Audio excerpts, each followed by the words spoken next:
Good afternoon, everyone, or good morning, depending on where you're logging in from. It's nice to be here with you all today. I'm Sarah White, and I oversee our talent acquisition team here at ReachHire. We're excited you're joining us to learn more today about, some of these best practices, tips, and tricks as you navigate returning to the workforce. We're here, of course, to support you every step of the way, and I have with me today a few members of the ReachHire team who will each be taking turns doing some speaking today as well. We are excited to have Melissa Konka, Kimberly Linseman, and Olivia Peters here. Melissa and Kimberly are from the ReachHire recruiting team, and Olivia is our Director of Program Management.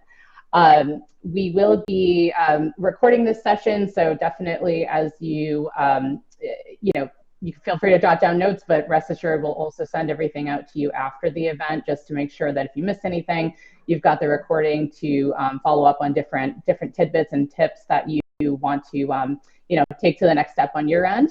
And we also will follow up with an email just with some helpful links and the recording as well. So we will be getting started here momentarily, but we'll give everyone a couple of minutes in case anyone's arriving a moment or two late, and get started here in just a couple of minutes. Feel free to, if you haven't yet, put in the chat, where you're coming in from, and we will leave some time at the end, hopefully for a couple of questions. My colleague Olivia will be also helping to moderate some of those questions, and just my team also will be helping to answer some of those questions. So without further ado, I'm going to pass the baton over to my colleague Olivia. She's going to kick us off today and tell you a little bit more about our programs, what ReachHire offers, and then after that, we'll kick it over to the recruiters who will give you some of those helpful, tips and tricks to navigate your return back to the workforce. Okay, bear with me one moment while I bring Olivia to the main stage here.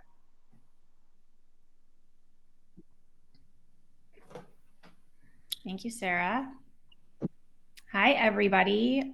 We are so excited to have you all here today. Thank you so much for joining us. As Sarah said, my name is Olivia. I'm the Director of Program Management here at ReachHire. A quick background about me. I've been here for a little over 6 years. I had my own career break for a couple of years when I was out of the corporate workforce, taking care of my 2 oldest when they were babies.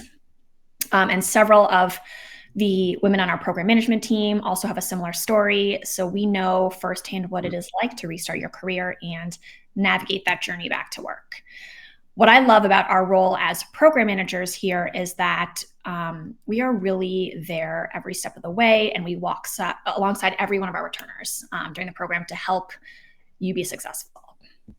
So let me take you through what a ReachHire program looks like, because I know a lot of people are often wondering and have a lot of questions, kind of what the structure is and exactly how it works. So our programs are 6-month-long paid returnships where you are an employee of ReachHire working as a contractor at the client company. And you can be working virtually or on site or on a hybrid model, depending on what the organization and the specific role requires. Most of our clients right now are using the hybrid system, which you're seeing, pretty much across the corporate landscape. We partner with world-class, forward-thinking organizations who are committed to bringing diverse talent into their organizations. Diversity of experience and background is super important, and that's something that our returning associates bring. So some examples of the clients that we work with are Fidelity Investments, Schneider Electric, BNY Mellon, Athena Health, Markel, just to name a few, that we're currently working with right now. We run programs nationally because many of these companies have locations all over the US, which can be really convenient because, of course, returners are all over the US as well. We use the cohort model in our programs, which means that you will be starting with a group of other fellow returners, just like yourself. This can be really anywhere from 6 people in a cohort to upwards of 25 to 30 sometimes. And this is a really wonderful and supportive way to get back to work. You go through the entire program with your cohort, and you'll use them for support and encouragement, and kind of that camaraderie. You get that camaraderie throughout the entire journey. So we launch our programs starting with a very incredible re-immersion week. And this is essentially a training. It's like we call it a re-immersion week. You're getting re-immersed back into the corporate work world. We run trainings with industry-leading facilitators. It's a great time to build rapport with others in the cohort. It's a virtually run training, so you do it from home typically, and it provides both soft and hard skills to basically refresh, rejuvenate, upskill, and motivate you as you start your journey back to work, and it really provides an incredible confidence boost. When many of us, we've been out for a few years, we really need that. And some examples of the type of content we have during this week are things like how to present with confidence and communicate effectively in the workplace over a variety of places, right? Whether it's Slack or email or in person, whatever, or virtual meetings if you might be a little bit rusty. And we really help you kind of regain your confidence and figure out how to use those new communication tools. Others are like things like how to deal with ambiguity in the workplace. We do overviews of technical tools like Microsoft Office, Google Drive, etc. So we cover everything you will need to know. Once the program starts, we continue to provide you with all the tools and support to help you as you begin your actual work. You will have a dedicated program manager from our team who is there with you for the entire 6-month program. We'll provide one-on-one coaching and help you navigate any challenges you might face. This is something that really sets ReachHire apart from other return to work programs because you have that person who is your support and your coach who is with you side by side. And that can be invaluable and make a huge difference in long-term success. We also provide monthly workshops that you'll attend with your cohort, and these are led by expert facilitators on subjects that pertain to the modern workplace. And these can be incredibly helpful as well, and we record them, and it's just kind of getting ongoing doses of that learning and development that will help you in your day-to-day work. So as for our amazing returners, which is you, we work with women and men from all walks of life who are ready to embark on a new journey to return to work. Whether your career break is 2 years, whether it's 10 years or more, and I've personally worked with several people who've had a 20-year career break who have been incredibly successful through our programs. We recognize that returners have all different needs, and our goal is to meet you where you are and find an opportunity that fits. At ReachHire, our motto is that a career break is not a career breaker, and we really stand by that. So that's kind of an overview of what our programs are. The last piece I wanted to discuss is that ReachHire has recently unrolled some very exciting new offerings. For those of you who may not be ready or interested in joining a program right away, we do offer a paid one-on-one coaching service. And this is with these same program managers, myself and my team who run our programs. We have a variety of coaching options to choose from, such as resume and interview, refreshing and prep, how to get started if you don't know where to begin, strategic planning and roadmap building as you embark on your journey. And so if this is something that you're interested in, you'll be able to find the link on our website to set up a free 15-minute consultation with one of us to learn more. And we will also follow up this webinar with more information on coaching. So thank you so much for listening. And I would now love to hand it over to our amazing recruiting team who will discuss some tangible next steps as you restart your career journey in 2025.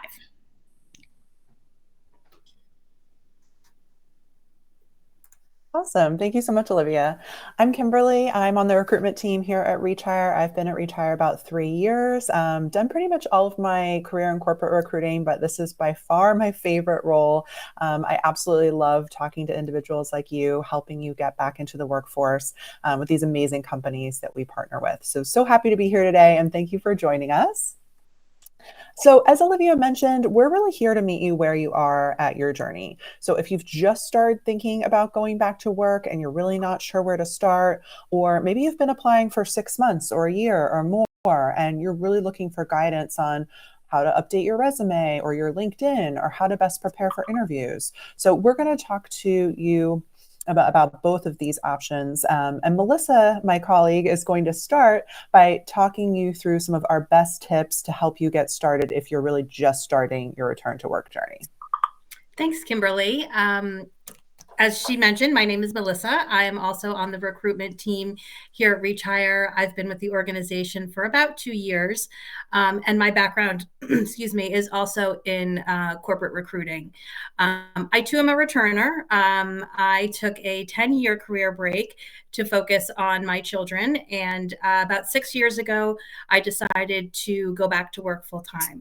So I can empathize with all of you. I understand, the highs and lows of this process, and hopefully some of the tips that we're going to share with you today will help you be successful on your journey. So the first tip I'll mention is, and this is probably the most common one, and you've heard it before, is to update your resume and your LinkedIn profile. It's important to address your break from employment on both the resume and LinkedIn. But in addition to that, add some skills and experiences that you've had during your break. If you're just getting started or you want to start a whole new resume altogether, there's many templates online to help you get started. So we understand that you may have many questions regarding your resume and your profile on LinkedIn, and we plan to address some of the most common questions that we receive in the next part of our presentation. The second tip that I'll give is building your network. Start connecting or reconnecting with people that you know. That could be former colleagues, friends, family members, neighbors, parents that you engage with if you have school-age children, at the drop-off line, the pickup line, on the soccer field on a Saturday morning, social gatherings, and anything really. People you meet volunteering, it's a great way to build your network. The more people you share the information with, the more likely one of them will keep you in mind for an opportunity that they hear. Also, it's great that they could be a reference for you and speak to your professional abilities and personal attributes when the time comes. Another way to build your network is to attend some networking events. If you do a Google search in your area, you'll probably find some industry events. Also, there are many events online that you can attend virtually as well. Excuse me. The third tip I'll give is to develop an elevator pitch. And what this is, it's a brief way to professionally introduce yourself. It should be simple and concise, and you want to provide a summary of what your skills and experiences are and what you plan to do. So this is both something you'd want to do, with your LinkedIn profile, obviously also on your resume, and then also just when you're talking to people, in conversation. It's good to practice your pitch so you feel comfortable with what you're saying and it feels natural when you're speaking to others. The next tip I'll give is skill building. So consider taking an online course or pursue a certification either related to your field or to the field that you're looking to get into. Some options that come to mind are LinkedIn Learning. Google offers a lot of certification courses as well. There's also, in your area, local universities and community college, professional organizations, they also offer a lot of options. So it's definitely great to add that to show that you've been active and you're really excited and enthusiastic about returning to the workforce. The last thing I'll mention is starting to prepare for your future interviews by Googling sample interview questions. So one common type of interviewing question technique is called the STAR method. If you aren't familiar with the STAR method, this is an acronym for situation, task, action, and result. So in the STAR method, your answer is assessed for including a clear statement of a specific situation or task, the action that you took, and ultimately what the result was. So it's good to think back to some of those scenarios, whether it was, in your prior corporate life or even, in your roles that you've had during your break. It could be volunteering, it could be part-time, anything to show some of the situations that you've handled and what types of tasks you've taken to get a successful result. Now, please keep in mind that if you go through our process, we will provide you with tips to help you prepare for your interviews. So now that we've talked about tips to help you get started, Kimberly and I are going to get into some of the most common questions that we hear from candidates who are actively looking. So the first question is, Kimberly, should I include my break on my resume? And if so, how? Awesome. Thank you, Melissa. Yeah, this is a big question that we hear, and the answer is yes. We advise you to include a line item on your resume that explains that you took an intentional break from work and the start and end dates of your break. You don't need to include the reason for your break unless you would like to. People take breaks for all different kinds of reasons: caregiving for a parent, a child, a partner, health issues of your own, physical or mental. Maybe you're moving states or countries, or you're waiting for work authorization. These are some, but there are more. We understand that many of these are personal, and it's up to you how comfortable you are sharing that information on your resume. So in the career break section of your resume, rather than include the details of why you took your break, we recommend that you include what you learned during your break. Which leads us to question 2. Melissa, do I add certifications and online courses I did on my break to my resume? Thanks, Kimberly. Yes, definitely. Absolutely. Any courses or certifications that you do show a commitment to continuous learning, upskilling, and that's always attractive to recruiters and hiring managers. Definitely include these courses and the dates you completed them, so it's clear to the recruiter or the hiring manager that these were completed during your break. So let's get into the specifics of the resume.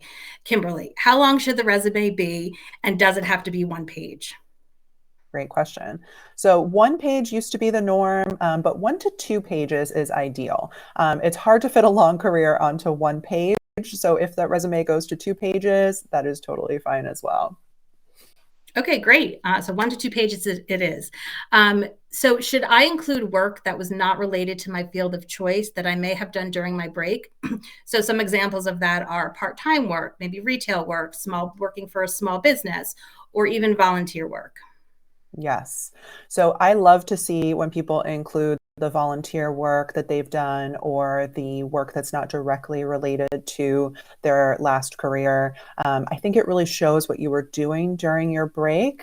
You've kept skills fresh. It shows you're a well-rounded individual. And there's transferable skills. You might not even see them. Maybe you're thinking, I did something totally different than this job. Why would I include it? But there are transferable skills in that role, perhaps, that recruiters and hiring managers will see that you might not even realize. So we definitely advise including those in your resume.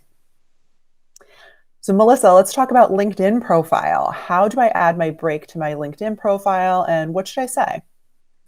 So generally speaking, your LinkedIn profile should mirror your resume. Recruiters and hiring managers will go to your LinkedIn profile after reviewing your resume to learn more about you. So while the resume should be no more than 2 pages, there are no limitations with LinkedIn. So you can use this as a way to talk about your accomplishments, include links to projects that would highlight certain skills that you were able to complete during that project, and anything else really that's relevant to your qualifications that may not fit in on the resume. Something that we've recently learned, and something that you may not know about, is LinkedIn has also recognized that many people are taking breaks. So they've now added a feature where you can add career break as one of your work experiences. I'm going to turn it back to Kimberly for some closing remarks, and hopefully we have some time to answer a couple of questions in the chat. Awesome. Yeah, I love that LinkedIn has added that feature. I think it's really making people understand that taking a break is okay. It's normalized. LinkedIn is putting their stamp of approval on it. So everyone go check that out. I think a lot of people don't know about it because it is relatively new. All right, so as far as next steps, we will send an email summary to everyone who attended to the event and everyone who registered. So if you couldn't make it, we'll send that as well. The summary will include a summary of the tips that we talked about, a recording of the session, and then a couple links. So we'll send a link for you to register for our newsletter to receive updates on our upcoming programs and other events that we have upcoming as well.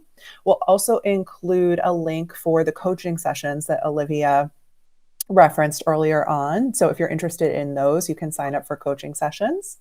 So I think we do have some time for questions. I am going to kick it over and look into the chat and see if we can answer some of your questions live.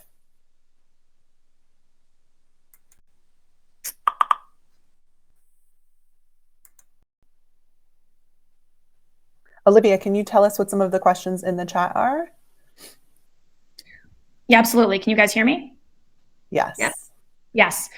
So I did just answer one in the chat, but it's actually much, I think better to answer it live. We had somebody ask, how do we apply for positions that are not returnships and our regular position? I just responded saying that we actually have a direct hire line where we do sometimes have jobs with companies who are looking for returners, but it's not a returnship program. You would be kind of funneled straight into a standard job. So you can check back on our website, to look for those opportunities. I anticipate we'll get more starting in Q1, in 2025. But if you are looking, to apply for kind of standard jobs on your own, that's kind of where our coaching could really come into play, because that could get you job ready, get your interview and everything in great shape. So then you can go ahead and apply for those jobs, that are not specific to returners. Let's see. All right. We got a few rolling in here. What is the difference between the direct hire jobs and the ones that end with track? Oh, that's a great question too. So track is basically an open-ended job. We don't have an actual role available, but because we get, many roles on a rolling basis, depending on when our programs start, we like to have like a program management track, say on our website, or data analyst track. And so if that's your background, you can apply for that track, even if there's no open jobs available, and that gets your resume in our system. Kimberly and Melissa will, see you there and get familiar with your resume. And so then when we do have a job that comes in, they'll go right to your resume. It basically gets you in our database. So your resumes, they're ready to go when we get the job in. And that also signs you up for the newsletter that we had talked about as well. So whenever we launch a new program, we launch either direct hire jobs or a program, you'll get an email so knowing about that role, and you can go directly to the link to apply for that. So by applying to the track, you get into our system and you subscribe to our emails as well. Yeah. Okay. So do we have to put an end to the career break, or can we just add it till the current date? Yeah. So when you're listing the career break on your resume, if you're still currently on your career break, you can certainly say till present. If you if you started a part-time job or something like that after the career break, of course, put it till that date. But yeah, I would kind of treat that the way that you would anything else that you're listing on your resume. Okay, we have another person asking, what if a person has multiple breaks, 6 to 7 in a career span on 15 to 17 years due to various reasons, like work off, extension, personal emergencies? How would that be received? I think that I like this one, put the little fire emoji under that. We see resumes and, people's backgrounds from all walks of life, and it's all okay. I think that's one of the big things that we like to emphasize here at ReachHire. It's all okay. Never feel embarrassed or worried about what your resume looks like. It doesn't look like a perfect step ladder. That's okay. And that's why we have returnships. That's what we're here for.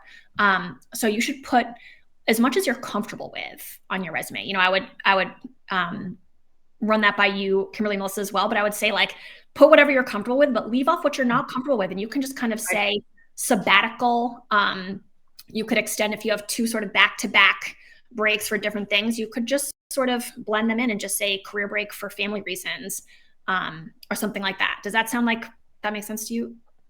And I've definitely seen lots of candidates that have multiple breaks. I think that's quite common. Maybe you took a break for raising your children and then something else comes up a few years later. That's life, right? So we see that quite a bit. And I think there, as Olivia said, there's nothing to be embarrassed about. Just be clear with those breaks, so we understand when we're reading your resume. All right. So how can I review my resume for future consideration?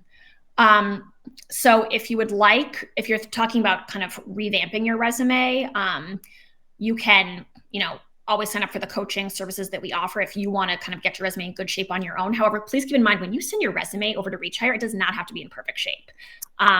This is Melissa and Kimberly are here receiving the resumes. They're expecting the resumes, to be from people who have not updated in a while, and that's totally fine. You do not have to send ReachHire a perfect resume.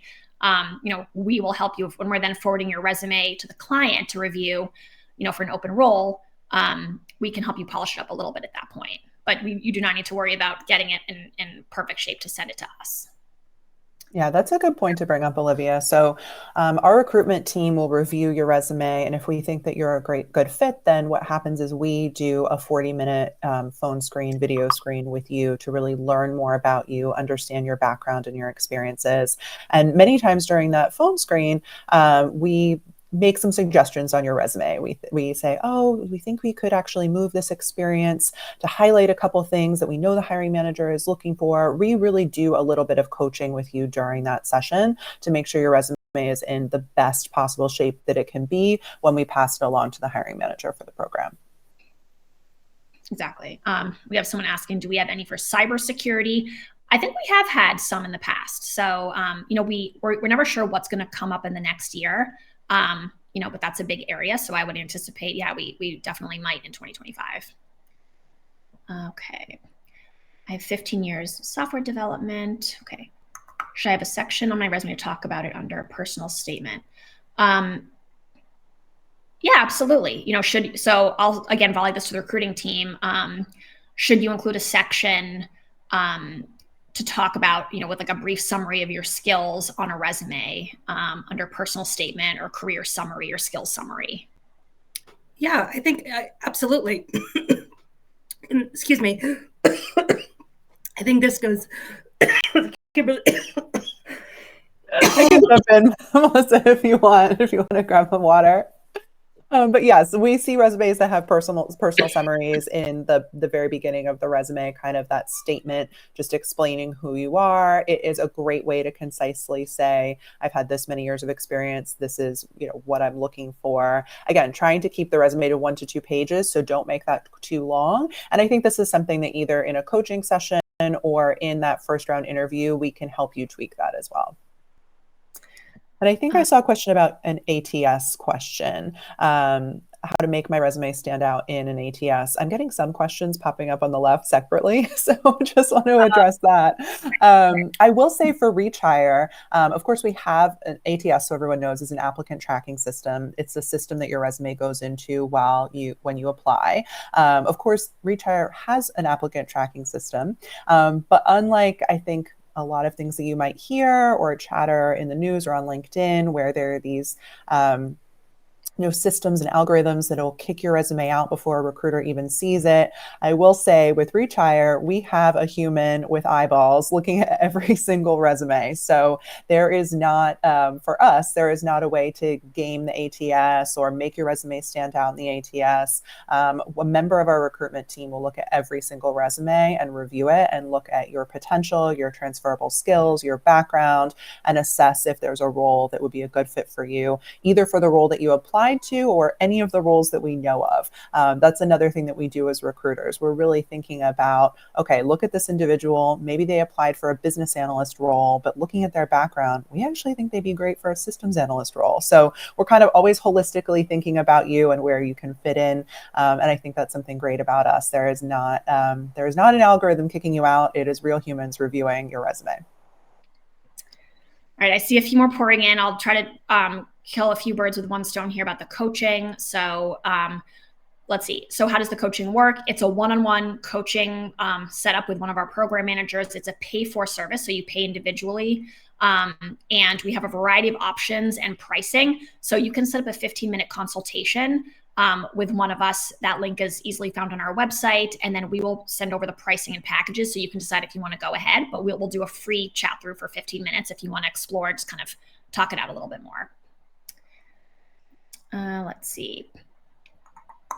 What are some key elements recruiters look for in a resume of those returning after a break? I'll hand this over to you guys. Melissa, do you want to take this one? Are you good?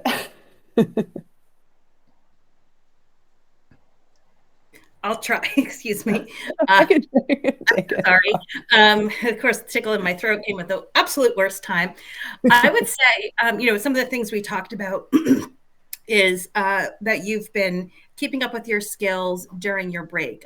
It's great to see that you've done some some upskilling, some professional development, some volunteer work. It shows that you're active. It shows that you're interested, and we think that's great. Now, at the same time, if you haven't had the chance to do that, there's nothing wrong with that. You know, everybody, as we've talked about, takes career breaks for different reasons.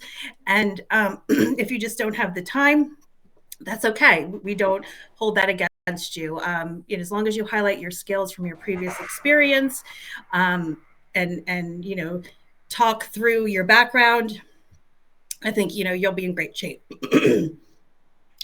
All right, we have a few more I think we can answer pretty quickly. See, how long after we've applied to one of ReachHire's programs can we expect to hear back?